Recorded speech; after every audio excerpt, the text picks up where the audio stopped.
Umar ரலியல்லாஹு அன்ஹு அவர்களுடைய மனைவி அன்னை ஆத்திகா ரலியல்லாஹு தஆலா அன்ஹா அவர்கள் பள்ளிக்கு சென்று கொண்டிருந்தார்களே, நாயகத்தினுடைய காலத்திற்கு பின்னாலும் அவர்கள் பள்ளிக்கு சென்றிருந்தார்களே, உமர் ரலியல்லாஹு அன்ஹு அவர்களுக்கு உண்டான ஒரு மனைவி, அது அன்னை ஆத்திகா பின்த் ஸைத் ரலியல்லாஹு தஆலா அன்ஹா அவர்கள்தான்.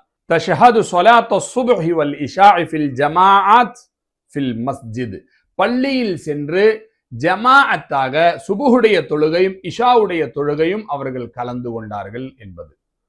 அப்ப இதற்குண்டான விளக்கம் என்ன? இந்த ஹதீஸ்ல அல்லது இந்த நிகழ்வுல குழப்பவாதிகள் வஹாபிகள் செய்கிற சில பித்தலாட்டங்கள் இருக்குகிறது. அதில் ஒன்று, இவர்கள் திட்டவட்டமாக சொல்லுகிற ஒரு காரியம்தான், குர்ஆன் ஹதீஸில் மட்டும்தான் நமக்கு ஆதாரம் இருக்குகிறது, சஹாபியர்கள் நம்மை போன்ற சாதாரண மனிதர்கள் தான், அவர்களுடைய செயல்பாடுகளிலோ சொல்லிலோ நமக்கு ஆதாரம் கிடையாது, சஹாபாக்களை ஆதாரமாக எடுக்க கூடாது என்று சொல்லுகிற இவர்கள் எப்படி ஆத்திகா ரலியல்லாஹு தஆலா அன்ஹா அவர்களுடைய செயலை ஆதாரமாக எடுக்க முடியும்? அப்ப இது ஒரு பித்தலாட்டம்.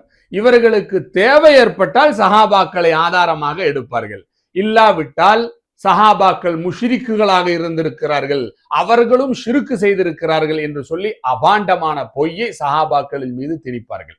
இது ஒரு பித்தலாட்டம். இன்னொரு பித்தலாட்டம், சையதுனா உமர் இப்னுல் கத்தாப் ரலியல்லாஹு தஆலா அன்ஹு அவர்களுடைய மனைவியாக இருந்த அன்னை ஆத்திகா ரலியல்லாஹு தஆலா அன்ஹா அவர்கள் பள்ளிக்கு செல்வதை உமர் ரலியல்லாஹு அன்ஹு அவர்கள் அனுமதித்தார்கள் என்று சொல்வார்கள். இது மற்றொரு பித்தலாட்டமாகும். ஏனென்றால் அந்த ஹதீஸ் புகாரி ரிப்போர்ட் செய்கிற அந்த ஹதீஸிலேயே வருகிற வாசகம்தான் அன்ன உமர யக்ரஹு தாலிக வ யகாரு, உமர் ரலியல்லாஹு அன்ஹு அவர்கள் அதை மிக கடுமையாக வெறுத்திருந்தார்கள், பல நேரங்களில் கோபமும் வந்திருக்கிறது என்பதாக.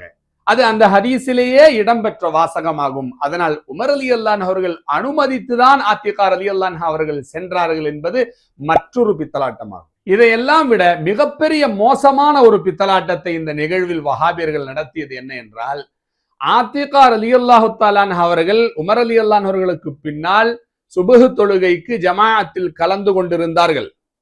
ஆனால் சில நாட்களுக்கு பின்னால் பள்ளிக்கு செல்வதை, ஜமாஅத்தில் கலந்து கொள்வது தவறென்று விளங்கி அதிலிருந்து ருஜூ ஆகிக் கொண்டார்கள் அன்னை ஆத்திகா ரலியல்லாஹு தஆலா அன்ஹா என்பது மிக தெளிவான வரலாறாகும். அதை மறைத்து வைத்துவிட்டு ஆத்திகா ரலியல்லாஹு தஆலா அன்ஹா அவர்கள் பள்ளிக்கு சென்றதையும் ஜமாஅத்தில் கலந்து கொண்டதை மட்டும் எடுத்து காட்டி மக்களை வழிகெடுப்பது இந்த வஹாபியர்கள் செய்கிற மிக மோசமான ஒரு பித்தலாட்டமாகும்.